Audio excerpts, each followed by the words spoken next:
Narito na ang mga malalaking balitang Central Luzon ngayong araw. Mga baguhan at nagbabalik sa politika sa Pampanga, naghain na ng kanilang kandidatura. Garcia Roman Slate, naghain na ng kanilang kandidatura sa Bataan. Labanan ng kwalifikasyon, dahilan daw ng pagsulpot ng mga bagong mukha sa eleksyon.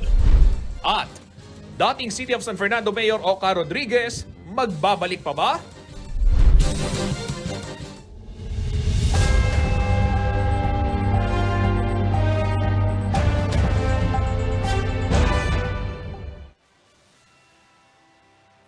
Magandang gabi ka rehiyon. Ako po si Paulo G. Santos. At ako naman si Justin Dizon. Panahon na para sa mga mainit na balitang Central Luzon. Naging makulay ang isang linggong paghahain ng Certificate of Candidacy sa lalawigan ng Pampanga. Karamihan sa mga city officials ay muling tatakbo para sa kanilang re-election bid. Habang may mga bagong pangalan naman ang nais subukang mamuno sa ating lalawigan. May detalye si Raniel Pawi.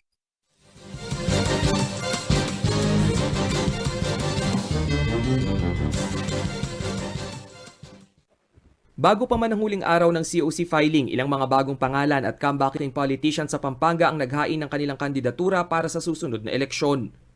Sa bayan ng Porac, naghain ng kanyang kandidatura si former Vice Mayor Dexter David sa parehong posisyon.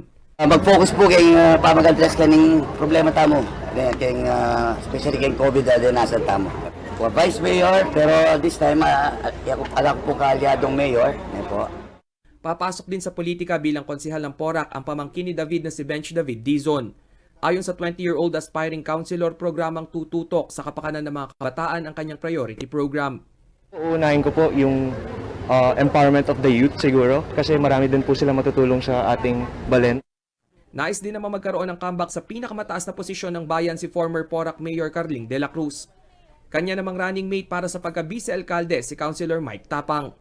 Magawa yung mga programa na dapat magawa. Kamukha ng sa education, yung sa mga health, yung sa mga investor.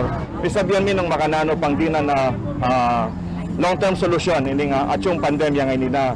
Si incumbent Mayor Jean Capil muli ring tatakbo sa parehong posisyon. May mga last day filer naman din na pumunta sa Comelec, Pampanga. Gaya na lamang ni Guagua 3-term Mayor Dante Torres na tatakbo bilang board member ng 2nd District. Actually, ang priority ko is, alam naman natin, public health, no? And then yung commerce para sa mga investor natin, para maging super province ang Pampanga. Si 3-term City of San Fernando Councilor Tino Dizon, tatakbo rin bilang sangguniang panlalawigan member ng 2nd Distrito. Ito po yung mga pangangailangan po ngayon ng mga tao, yung may maayos na tirahan, tsaka since may COVID, maraming nadidisgrasya dito. So yung mga himlayan po natin medyo napupuno na. Ang ilan pang mga incumbent mayor ng Pampanga naghain na rin ng COC nitong October 7. Kabilang na riyan sina Lubao Mayor Esme Pineda at Macabebe Mayor Bobong Flores. For re-election din sina Mexico Mayor Teddy Tumang, Mabalacat City Mayor Chris Garbo at Santa Ana Mayor Norberto Gamboa.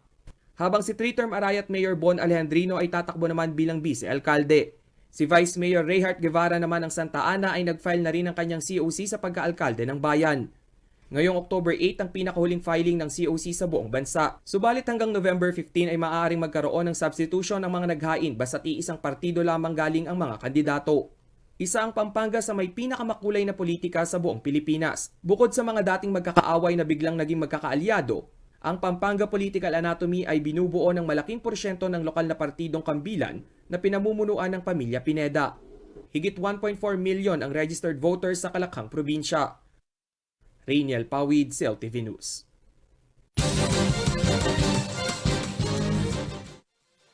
Nananatiling Roman at Garcia ang unopposed na kandidato sa lalawigan ng Bataan para sa 2022 elections. Ang ilan sa mga Garcia na nakatapos na ng termino, nagpalitan na lang ng pwesto. Habang dalawang Roman din ang tatakbo bilang kongresista at sangguniang panlalawigan member. Ang filing ng COC sa Bataan sa report ni Raniel Pawid.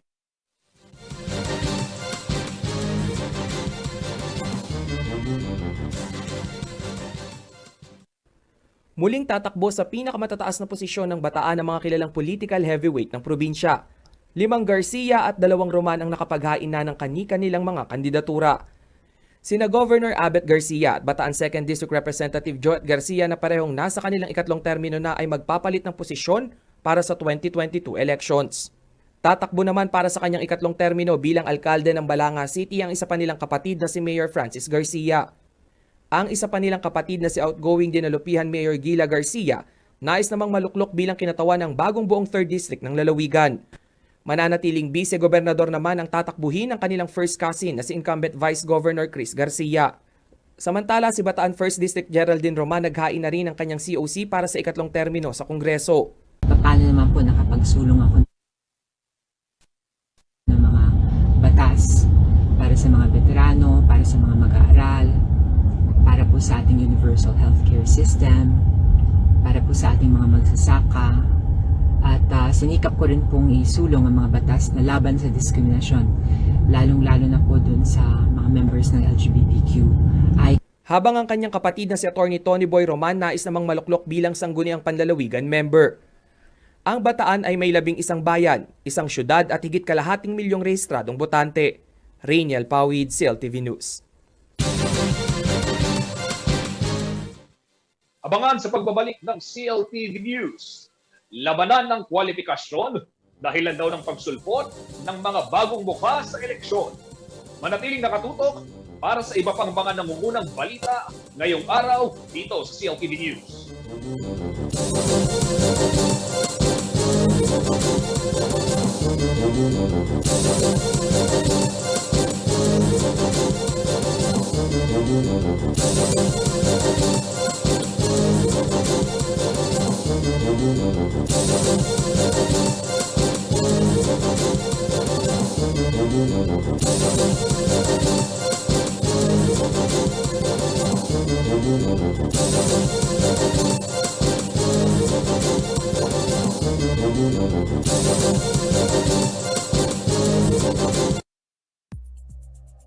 This program was brought to you by Shore 360.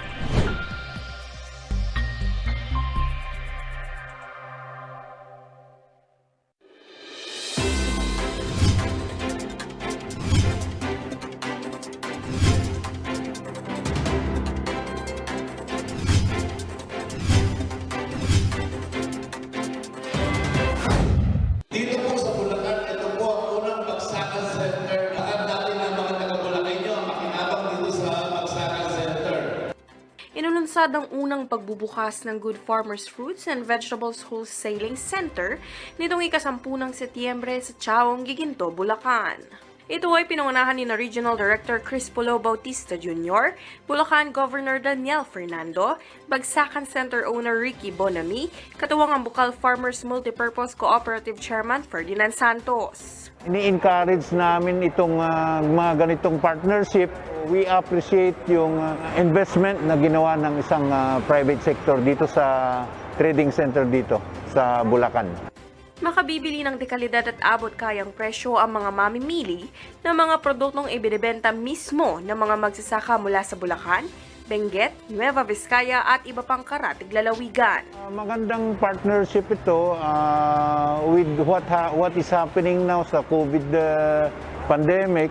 Nakita natin na ang malaki ang role ng ating agriculture sector sa pagpamamalagi ng magandang kalusugan sa ating mga mamamayan. Ang nasabing bilihan ay magbubukas 24/7. Kung may katanungan ay maaaring tumawag sa numerong 0917-781-0214 o sa numerong 0961-557-9556. Isa ito sa strategy na dapat magpatayo ng mga ganitong trading center para sa ating mga magsasaka. Dagdag pa ni Regional Director Bautista, patuloy ang pamamahagi ng ahensya ng mga tulong pinansyal at kagamitan para sa mga magsasaka ng ikatlong rehiyon. Lahat ng assistance ng Department of Agriculture ay babase na po ito sa registry system for basic sector in agriculture. So, nihikayat ko lahat ng magsasaka na magpunta sa kanilang munisipyo at magparehistro. Rica Salas, Agribalita, Central Luzon.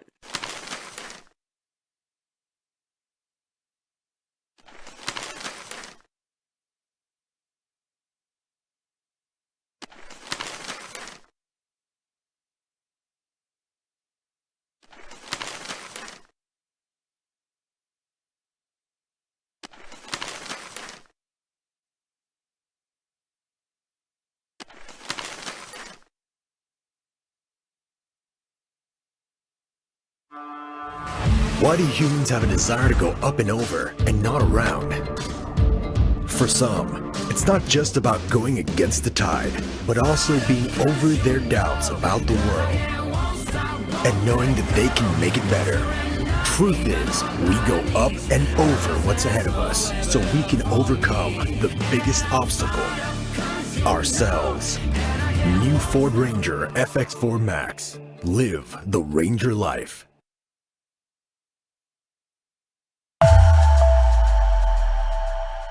Sa haba po ng traffic sa EDSA, pabayaan ko po na umihit. Madalas po nakakaranas ako ng pananakit ng aking bewang.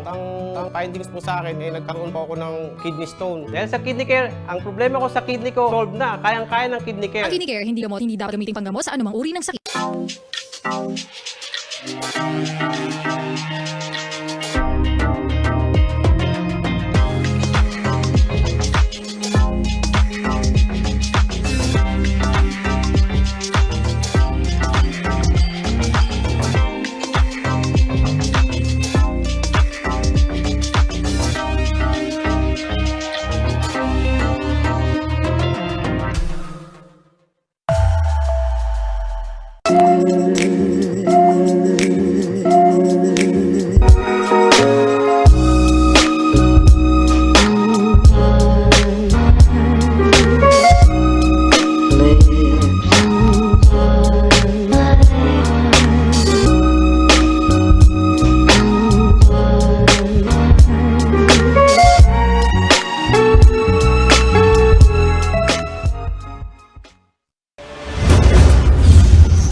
Our superheroes don't wear capes. Some of them wear headsets. Some of them wear scrubs. Some of them wear hoodies. Some work in offices and some at home. Everyone wears a smile. If you are conscientious, focused, and willing to give an opportunity a go, we want you. Join the superheroes of Shore 360. Apply at jobs360.com.ph.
Nagbabalik po ang CLTV News at sa iba pang mga nangungunang balita.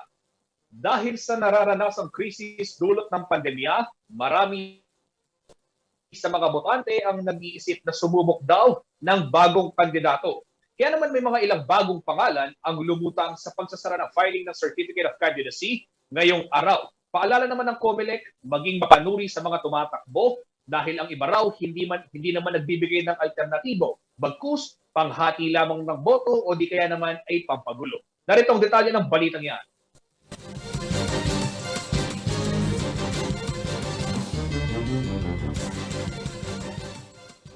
Sa pagtatapos ng filing of Certificate of Candidacy, 5 ang nakapaghain ng kandidatura para sa maliit na bayan ng San Simon, Pampanga. Hindi na lamang ito one-on-one match sa pagitan ni suspended Mayor JP Punsalan at Acting Mayor Leonora Wong. Nitong October 8 o huling araw ng COC filing, nagsumite ng karampatang dokumento sa COMELEC si Punsalan. Self-emptiness, no? Anong ibig sabihin? Huwag isipin yung sarili. Isipin po natin yung ating mga kababayan kung anong may tutulong natin. No? Hindi po tayo tumatakbo para sa sarili lang. May paalala rin si Punsalan sa kanyang mga kabalen na Simonian. Sa akin po mga kababayan, Balen San Simon. Tatang po yung eleksyon. Takala ka no pera, tanggapan nyo na. Boto ye po yung Mayor JP. Vice Mayor Dading, dakal. Salamat. Patnubayan nakataning may payang Diyos. And God bless San Simon! Bukod kay Punsalan at Wong, tatakbong mayor din si incumbent Councilor Keko Almario, isang nagngangalang Jojo Gutierrez at si Professor Alan Tiglao Garcia. Baguhan sa politika si Garcia. Nagtuturo siya sa Don Honorio Ventura State University o DAVSU at nanilbihan din bilang Regional Assessor ng Commission on Higher Education sa Central Luzon. Kung wala kang pera, kung hindi ka milyonaryo, hindi ka makakatakbo, ako po kasi lumalaban ako sa paraan na kaya ko, no? Katulad po yung pare-pareho naman nag-aral, kaya lang yung pag-aaral po kasi yung edukasyon, meron pong antas at level yan, no? So yun po yung advantage ng newbie, yung mga hindi pa nagawang development ng mga dati na nakikita po natin yan, no? Hirit ni Garcia, hindi raw nasusukat sa mga parangal ang progreso ng isang munisipalidad, kundi sa antas ng pamumuhay ng mga mamamayan. Yung general perspective, titignan mo sa general perspective, hanggang ngayon, third class municipality, class C, wala pong development na nangyari. Ayon kay COMELEC Region 3 Assistant Regional Director Attorney Elmo Duque, inaasahan na raw ang mga bagong pangalan ngayong halalan dahil may ilan sa mga kasalukuyang nakapwesto ang hindi nag-deliver ngayong pandemya. May mga panibago, may mga bagong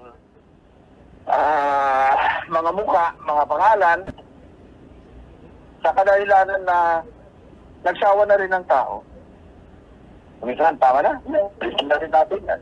So we go to the dynasties kung balikan natin yung kagaya ng isang probinsya, dati dynasty yan, ngayon pinapapalitan na gusto namang palitan ng mga tao. Kaya kung maalala mo, in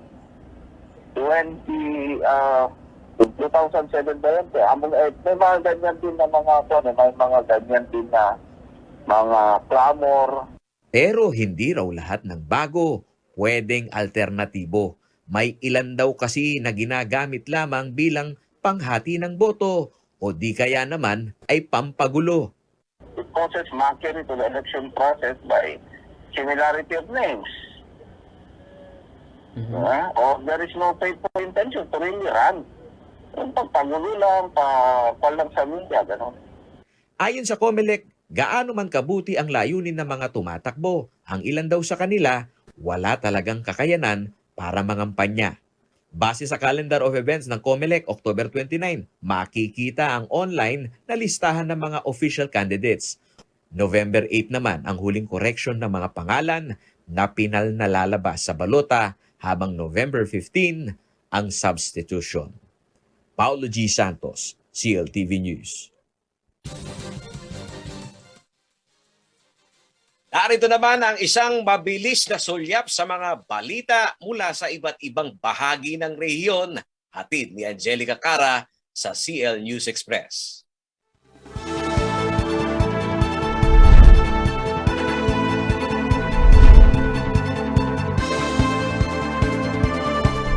Isang hindi bababa sa 400 estudyante ng President Ramon Magsaysay State University o PRMSU at sangguniang kabataan ng Zambales sa Kilos Kabataan kontra HIV at TB Virtual Youth Forum.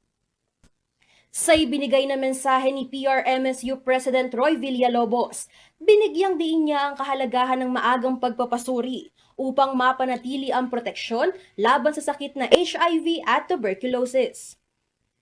Hangad naman ng Philippine Information Agency bilang nag-organisa ng forum na mas mapaunawa sa publiko ang kahalagahan ng pagbibigay ng wastong kamalayan tungkol sa dalawang sakit.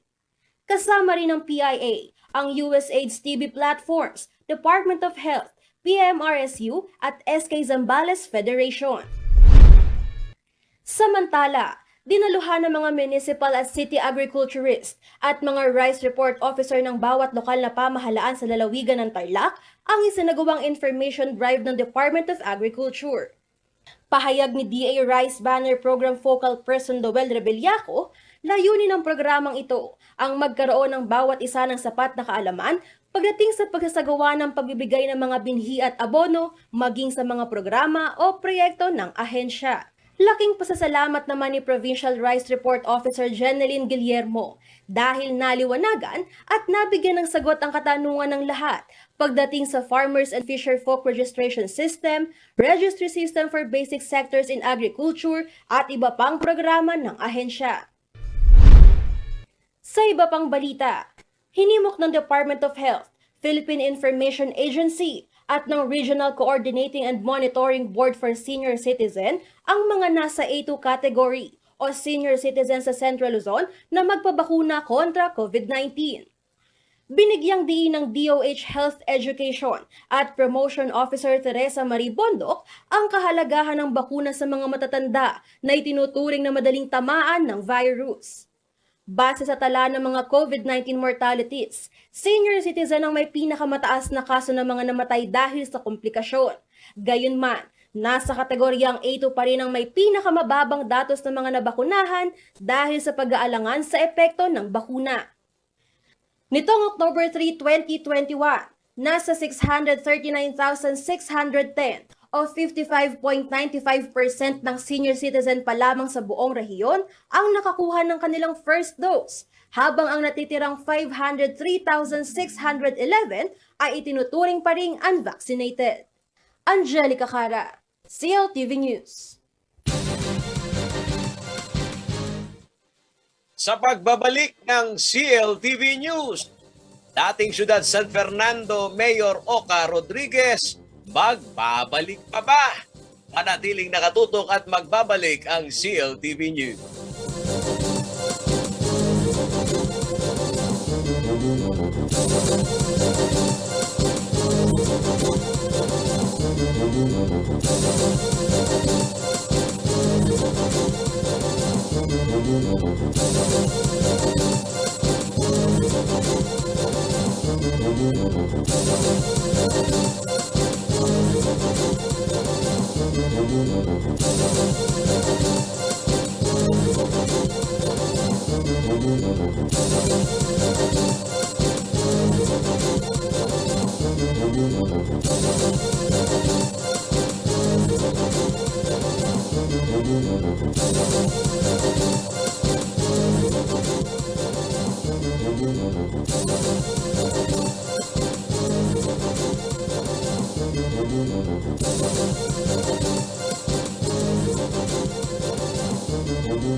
Ako po ang inyong lingkod, si Manong Willie Dar, mula sa Kagawaran ng Agrikultura.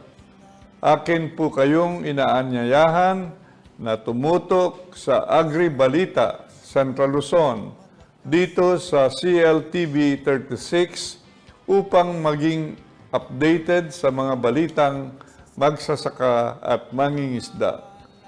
Tuwing Lunes naman, sa ganap na alas 10 ng umaga hanggat alas 12 ng tanghali ay mapapakinggan ang ani at kita sa agrikultura sa RW 95.1 FM kung saan ay ating binabahagi ang mga bagong kaalaman sa agrikultura. patuloy na makilahok sa mga programa ng kagawaran ng agrikultura upang ating makamit ang masaganang ani at mataas na kita para sa lahat. Maraming salamat po.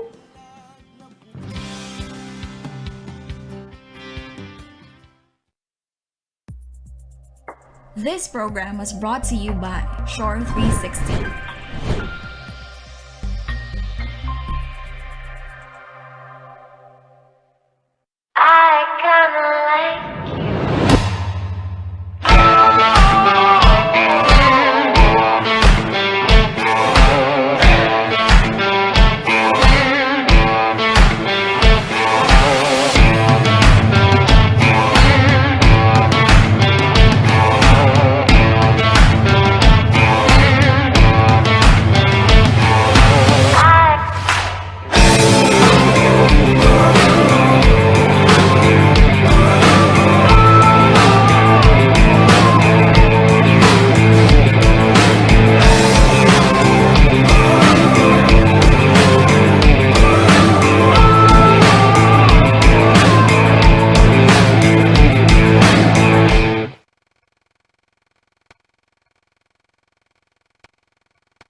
Ang wasto at regular na paghuhugas ng kamay ay ang pinakamabisang paraan para makaiwas sa COVID-19.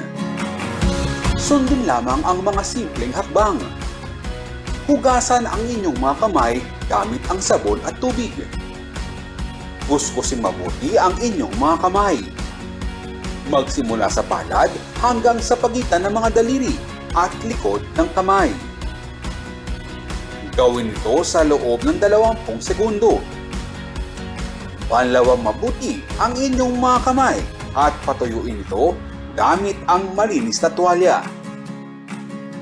Laging tandaan, ang tubig ay sandata laban sa COVID-19. Ugaliing maghugas ng kamay sa wastong pamamaraan. Ang paalalang ito ay hatid sa inyo ng Prime Water.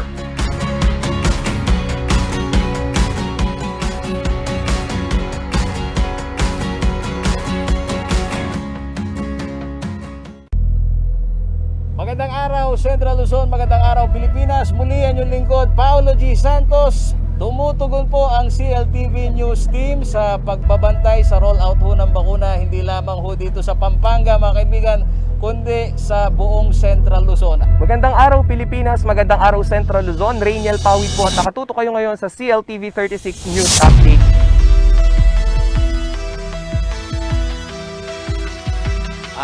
Tayo sumasabak dito sa mga lugar na alam natin malapit yung kamatayan natin o yung isang paa natin nasa hukay. Hindi namin alam kung sino yung kalaban namin, hindi namin nakikita yung virus.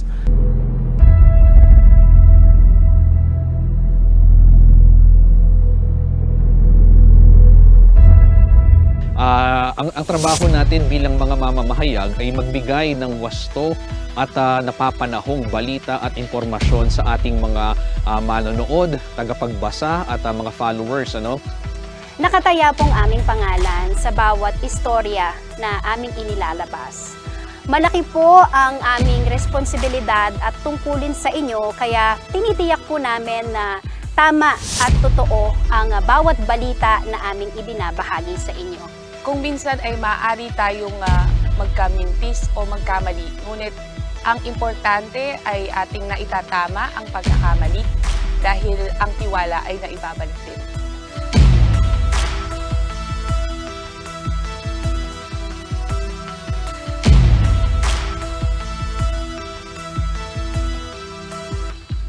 Ako po si Rainiel Pawid. Ako si Paolo G. Santos. Ako po si Jennifer Salenga. Nicolette Henson Hizon. Ako po si Justin Dizon. Piliin! Piliin! Piliin! Piliin! Piliin ang katotohanan.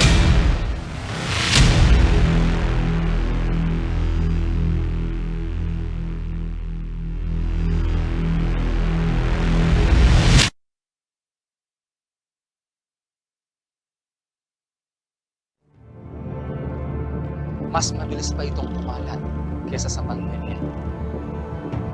Malaking panganib ang dulot nito sa mamamayan. Lumilikha ito ng pagkalito at pangamba. Pekeng balita. Pekeng impormasyon. Sigurado ka ba na tama ang balitang napapanood mo? Huwag maging biktima. Gaya ng COVID-19, sadyang delikado ang pagkalat ng mga maling impormasyon. Maging mapanuri at mapagmatsyag. Magsaliksik. Isaalang-alang ang kredibilidad ng pagkukunan ng impormasyon. Piliin. Piliin. Piliin ang katotohanan.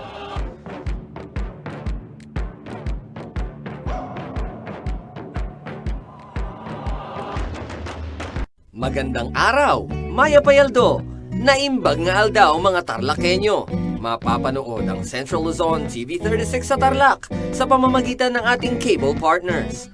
Concepcion Pay TV Network Incorporated Analog Channel 66. High-Tech Cable TV Incorporated Analog Channel 75 at Digital Channel 71. Leal Cable TV Network Incorporated Analog Channel 36. Central Luzon Cable Television Network Analog Channel 66.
Nagbabalik po ang CLTV News at sa iba pang mga nangungunang balita. Pantay halalan pa rin ho tayo mga kaibigan. Atin pong kukumustahin live, makakasama ang datin hong alkalde ng syudad ng San Fernando at dati rin hong representative ng ikatlong distrito dito ho sa Pampanga.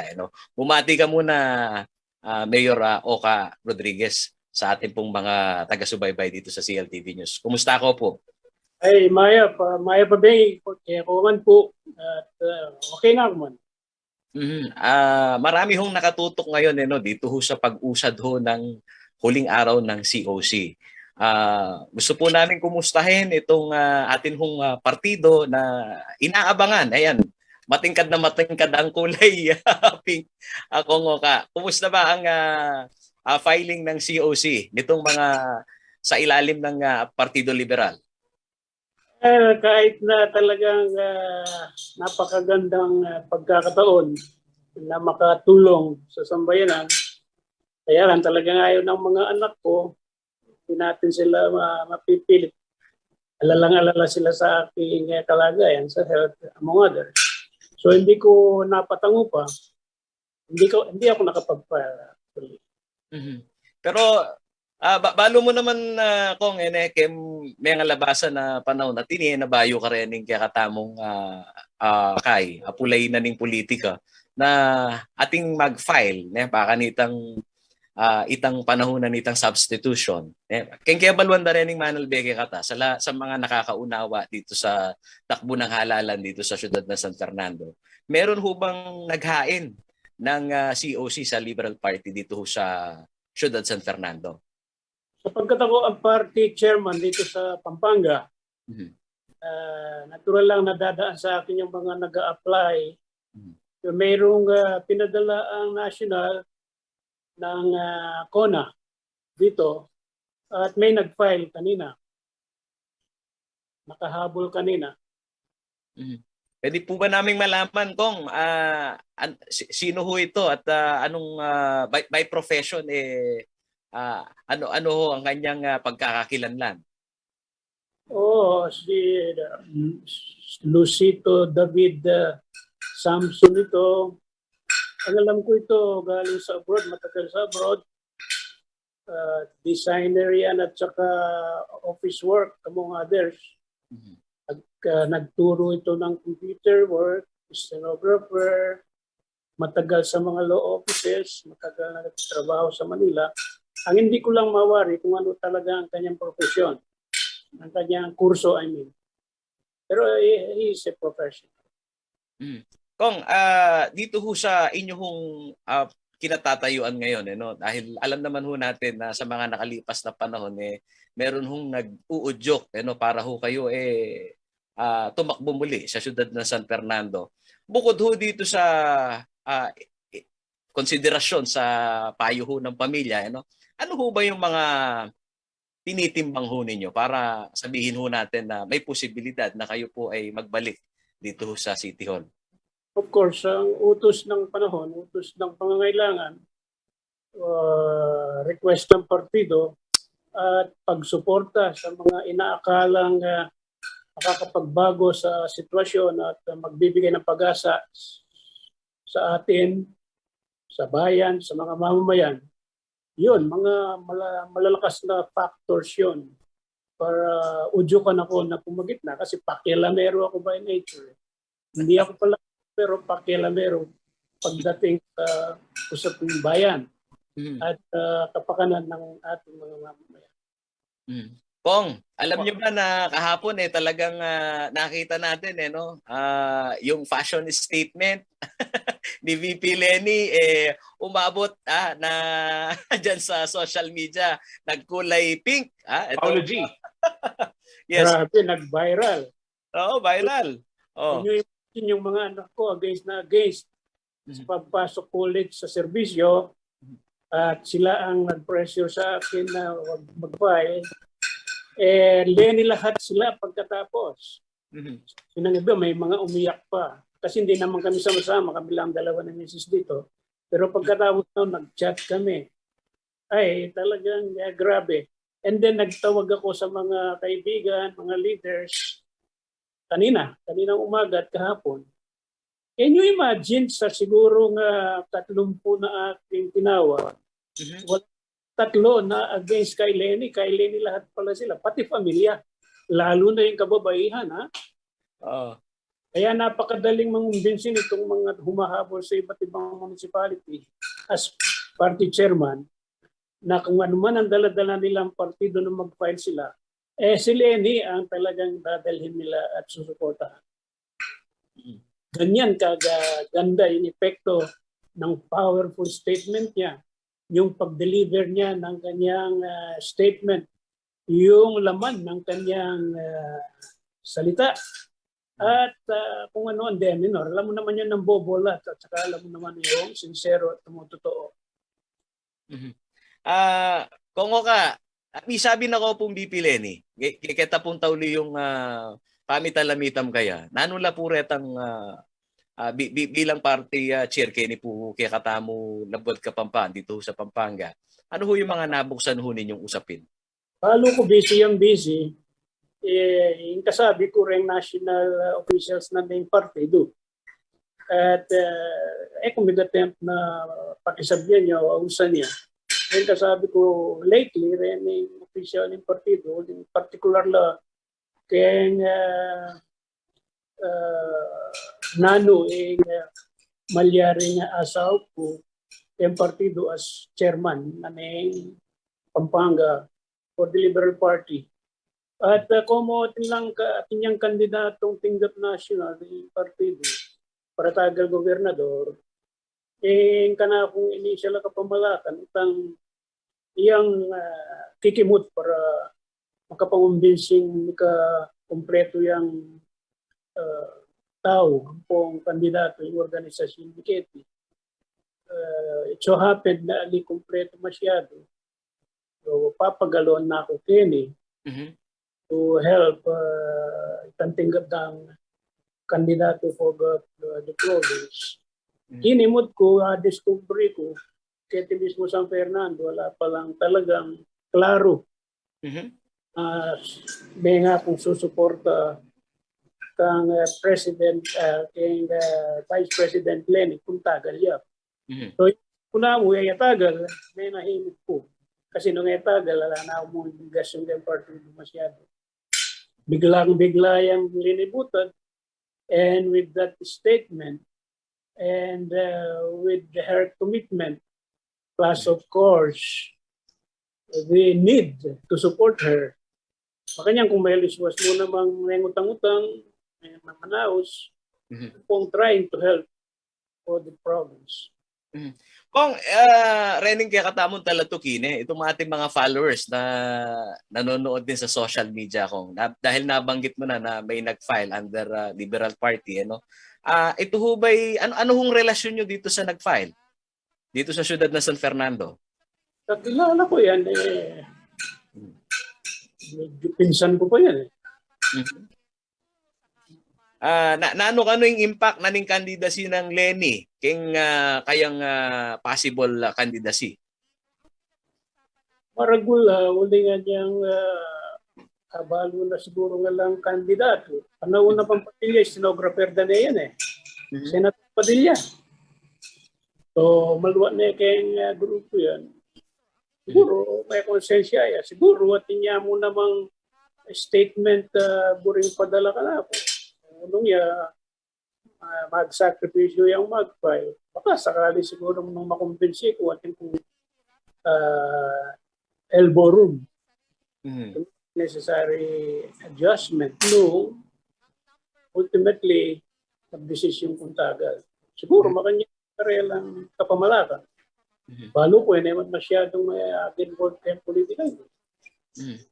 Kung Rening kaya katamon talatugi, kaya politika kaya San Fernando, ang kaulagang kaulagay itang machinery. Kung pilan lareng kaya kang kapitan, pilan laretang supporters mo na mga kapital kaya kang kandidatura.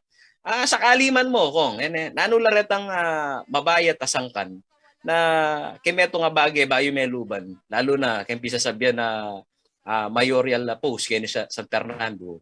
Nano laretang panimbangan mo, baka nitang sabihan mong at maragula posibilidad na mibalik ko si Bayo San Fernando. Well, of course, drawback o hindrance, financial. May lumuno rin aliwa kasi itong pepakimutan mo la pera, inumunta la pera, manyat, etc. Palara talagang purely patronage yung politika tamo kayo. Karin, ito talagang masyadong lulub bang po ng course ko encourage. Plus the fact na iba't kaya po tantagal ko na ako man gagastos o nga akong gastusan. Nung ninuretang bisang sumaw, makanyan lamang kami mo kalit. So number one, financial, kening milyaring ko naman sabihan kultura na yun May lumola kayong gastusan din tatagal. Balara, paano sabihan o ba't hindi pa kanyan? Pangalawa, leaders, of course. Dening leaders, mo assistant nung palare, kutagal, medyo linawin na lang karelang kapitan. Linawin ng karelang lapitan ang pong posibleng akayabe ng ating pamangailangan. So, ito na ako man talaga kasing nagput up machinery. Mag-rely ko mo kitang ka na akong naging record. As mayor for 9 years, as congressman for 17 years, kareta nga akong libu-libong scholars. Kareta nga sopan kong financial assistance na naman 500, 1,000. Potang mga regulin, bibigyan ko itang malyaring ibigyan ng gobyerno, ng servisyo. At siyempre, ang kapandualan ko at makanyan naman, talagang kanakong peka-observa, kaya sinirahin ka na akong lagi. Maski pa ka rin ausandang larangan na ng pamakilamda rin pamilya. Ako mo yata politiko na metong man na lang may kilam ka rin anak ko. Mayor Justin po ini, Justin Dizon po, putang po muna. Kita pong sasabihan nyo na para ating nag-file pin na Liberal Party under the name of Luisito David Samson at Banggitsupin din na kamag-anak ito. What are the chances po or percentage kaya nitang pamag-desisyon nyo bayo mirasing November 15 nung ganit po sasabihan tabo bilang porsyento po yung plano ng method Well, kung naman sa possible ka rin, of 2022. course. Kana kung timalad, mag-expect lang tagal ko.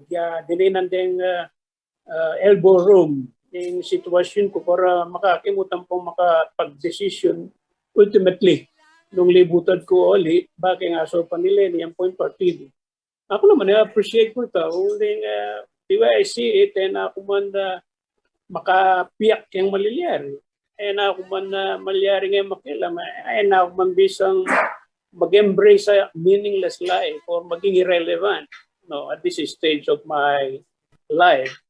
Pero pauli na injunction na rin ka na akong pamilya. 30 years plus na ako mag-sakripisyo kay servisyo, ilang medyo may pariwara.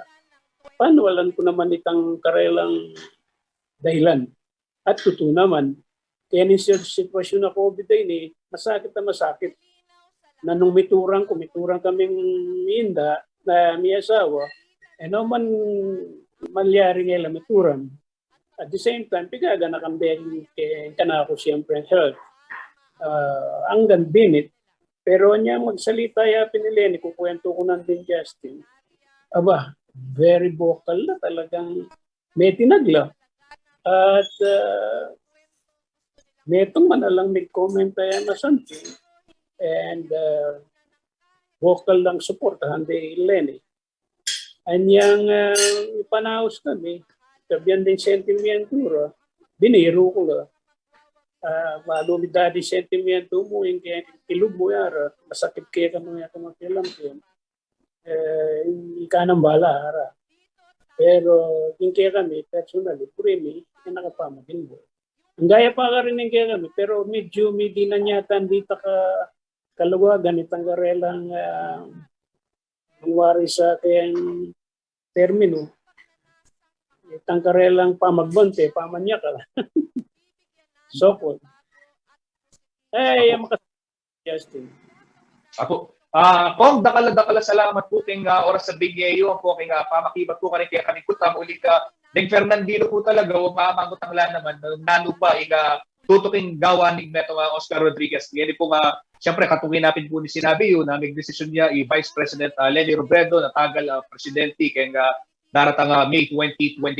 Kung asahan niyo po kaya kayong nung nano man yung desisyon niyo ipabalo yung kay CLTV bang balo na rin din kaya katamang kabalin. Dakal pong salamat at miningat ko po palagi. Thank you, Justin. Salamat, Channel 36. Marami bang maiinit na balita sa pagbabalik ng CLTV News.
Mas mabilis pa itong kumalat kaysa sa pandemya.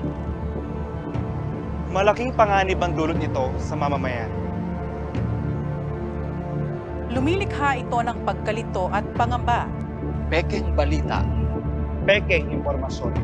Sigurado ka ba na tama ang balitang napapanood mo? Huwag maging biktima. Gaya ng COVID-19, sadyang delikado ang pagkalat ng mga maling impormasyon. Maging mapanuri at mapagmatsyag. Magsaliksik. Isaalang-alang ang kredibilidad ng pagkukunan ng impormasyon. Piliin. Piliin. Piliin ang katotohanan.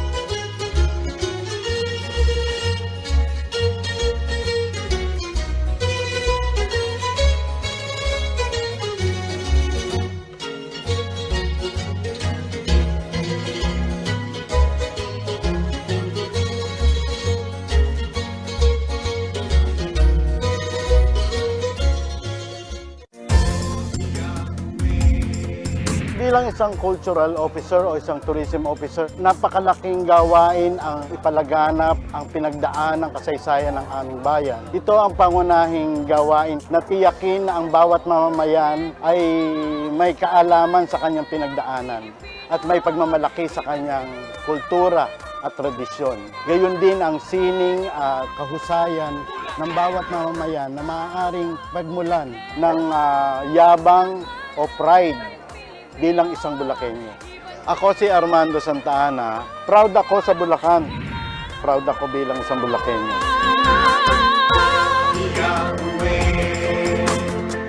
Nasistress ka na ba? Nagpapanik o natatakot dahil sa COVID-19? Normal lang ang ganitong mga reaksyon sa ngayon. Pero may magagawa ka para mapagtagumpayan ang sitwasyon na ito. Ituloy lang ang pangangamusta sa mga kamag-anak at kaibigan gamit ang text, tawag o video. Tiyakin na ang mga bata ay ligtas at nasa maayos na kalagayan. Gawin sa bahay ang mga nakasanayan upang hindi mabagot o mabalisa sa panahong ito. Sa wastong pag-iingat, ang virus hindi kakalat. COVID-19, kayang-kaya nating tapusin.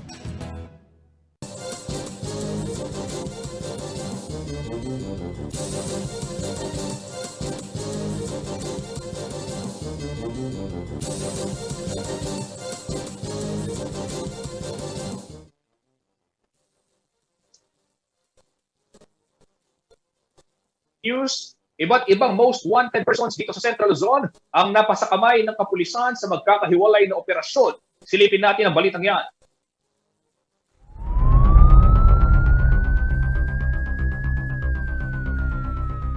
Arestado ang isang lalaking kabilang sa drug watchlist ng Tarlac City sa isinagawang anti-drug operation sa Barangay San Rafael nitong Martes. Ayon sa kapulisan, residente ng Bagong Barrio, Caloocan City ang 42 years old na suspect na kinilalang si Rinaldo Chavez. Na-recover kay Chavez ang 25 gramo ng hinihinalang shabu na may street value na 170,000 pesos. Samantala, arestado rin ang dalawa sa top most wanted criminals sa Nueva Ecija nitong Miyerkules. Huli sa magkahiwalay na operasyon sina Johnny Martin ng Pantok Gabaldon at Brandon Dayapan sa Castellano Bayan ng San Leonardo. Nahaharap sa kasong 5 counts of rape with no bail si Martin habang statutory rape with no bail naman ang kay Dayapan. Sa iba pang balita, 3 most wanted person din sa rehiyon ang naaresto nito ring Miyerkules. Huli sa isinagawang operasyon sa Barangay Palili, Samal, Bataan, ang top 7 most wanted person ng lalawigan na kinikilalang si Micael Cebuhano. 22 taong gulang, residente ng nasabing barangay na nahaharap sa kasong robbery.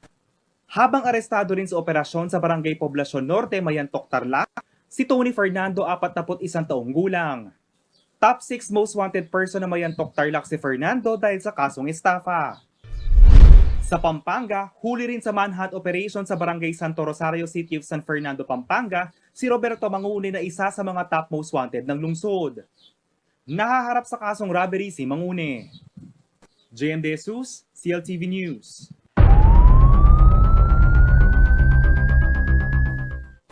At sa iba pang mga balita, mga karehiyon, naghahanap na ba kayo ng pwedeng ipangregalo sa inyong mga mahal sa buhay para sa darating na Pasko? Baka gusto nyong subukang tumingin sa mga masasarap at naggagandahang produkto na tampok sa likha ng Central Luzon Trade Fair. Hybrid ang event na ito, ibig sabihin, pwedeng personal na magtungo sa mga venue at pwedeng pamili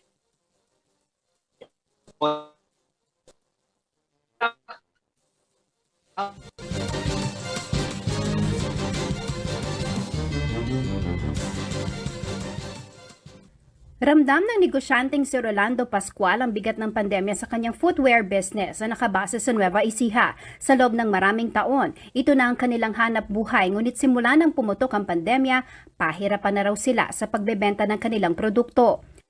Malaki po naging epekto sa amin ng pandemya. Gawa nga po na naging limitado po ang paglabas ng tao. Tulad po sa akin, footwear po ang aking product.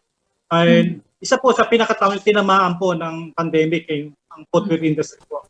Sa panahong ito ng pandemya, marami ang nakaasa ngayon sa teknolohiya. Kahit sa pagnenegosyo, social media na ang ginagamit upang ipakita at ibenta ang kanilang mga produkto. Aminado si Pascual na hindi raw siya marunong gumamit ng social media, pero dahil isa siyang rehistradong MSME, napakinabangan daw niya ang mga libreng webinar na ibinibigay ng Department of Trade and Industry o DTI tungkol sa digital marketing. Kaya naman para makasabay sa kompetisyon ngayon, sinikap daw niyang pag-aralan ito. Nagkaroon po kami ng mga Facebook page. Ngayon po, natuto po kami gumawa ng Facebook page. Ngayon po, sa akin, online po ako na selling, Luzon, Visayas, Mindanao na po dahil po sa Facebook page ko po. Natutuhan ko po sa mga webinar na ginawa po ng DTI. Kabilang si Pascual sa mahigit 200 MSMEs mula sa rehiyon na makikibahagi sa likha ng Central Luzon Trade Fair na magaganap sa October 13 to October 17.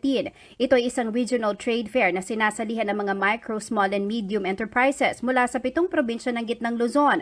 Ginaganap ito taon-taon upang mapalago ang mga MSME at ipromote ang mga kalidad na produkto ng rehiyon. Ayon sa Assistant Regional Director ng DTI Gitnang Luzon na si Brigida Pili, Enero pa lang ay pinaghandaan na nila ang big event na ito ng ahensya. Kabilang dito ang pagbibigay ng kaalaman tulad ng management trainings, negotiation skills, product development, digitalization at marami pang iba para sa mga MSMEs ng rehiyon. Dahil sa dami ng mga ayuda, programs and services na binibigay natin sa mga MSMEs from management trainings, negotiation skills, product development, pinapaganda yung mga tsura, yung labels, yung lasa. This is the time every year to showcase and to look for market for their product. Talagang gusto natin pag in-exhibit natin, in-promote natin, safe at maganda yung mga produkto ng Central Luzon. Sa kauna-unahang pagkakataon, sa loob ng 23 taon ng Central Luzon Trade Fair, gagawin daw itong hybrid. Yeah, hybrid siya dahil meron siyang physical. The physical will be staged in all SM malls and Robinsons Mall, yung walang SM mall sa kanilang probinsya. At meron din siyang online through FB Live. Diba? And then meron din tayong online catalog where they can see the products and they can order online. Iba't ibang food and non-food products ang tampok sa naturang trade fair. Sa Aurora, nandiyan ang mga produkto tulad ng bags, cacao at coconut-based products. Marine products ng Bataan tulad ng tinapa, organic food at handicrafts. Hindi rin mawawala mga produkto ng Bulacan tulad ng furnitures at housewares, turmeric food products, spices, mga barong at footwear ng Nueva Ecija. Mabibili ang mga produkto ng Pampanga tulad ng herbal products, delicacies, handicrafts at furnitures, at dekalidad na metal crafts. At dahil Christmas is just around the corner, tampok din ang mga parol mula Tarlac, gayon din ang kanilang pottery products at iba't ibang beverages. Hindi rin mawawala ang famous kasoy, jewelries, souvenir items, clothing at dairy products ng Zambales. Ayon sa DTI, ngayon pa lang marami nang nagpakita ng interes para sa pinakamalaking trade fair sa rehiyon ngayong taon. So this is the chance to meet big markets, hindi yung retail lang na sinasabi natin. These are loyal buyers na mas excited pa sila sa mga MSMEs na mangyari ito annually na abangan talaga mag-gen.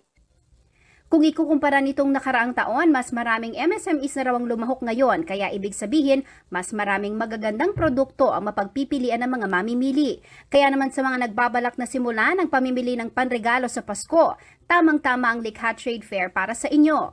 We are inviting you to witness and buy our locally produced products. Sabi nga, buy local para them to employ more people and to job generation and economic development.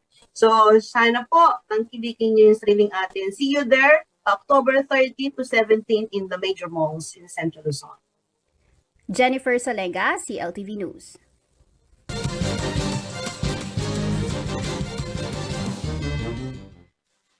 Mga karehiyon, breaking news po, nasunog ang isang fast food chain dyan sa may syudad ng San Fernando, Pampanga sa tabi ng Jose Bilingad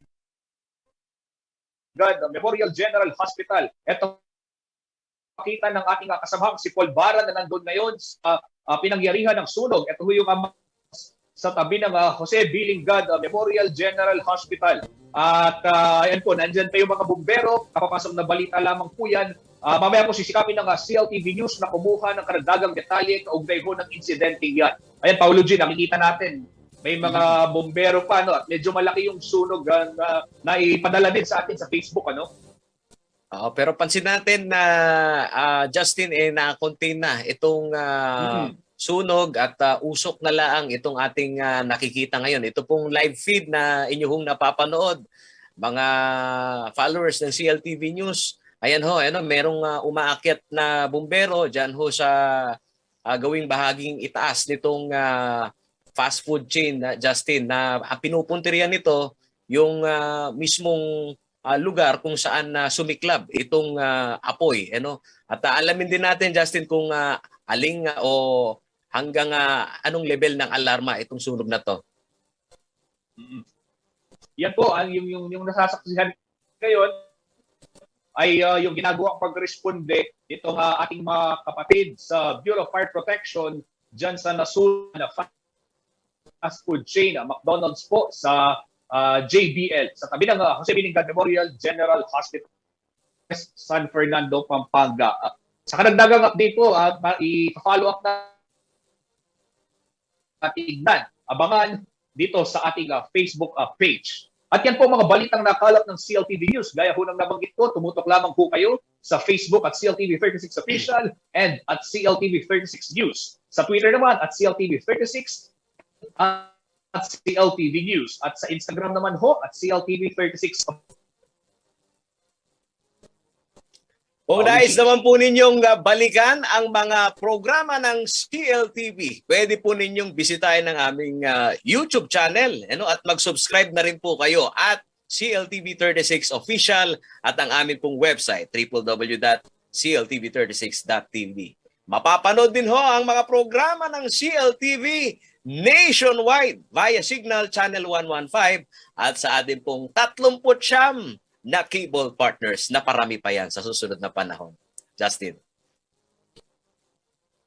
Kasama ho si Paulo G. Santos at ang buong pwersa ng CLTV 36. Ako ho si Justin Dizon at bago ho kami magtapos, nais lang naming batiin ng maligayang kaarawan ang aming Presidente General Manager at tunay na leader dito sa CLTV, Binibining Sonia P. Soto. Hangad po namin ang inyong palaging magandang kalagayan at happy birthday, ma'am! Happy birthday! SPS! Hanggang sa muli.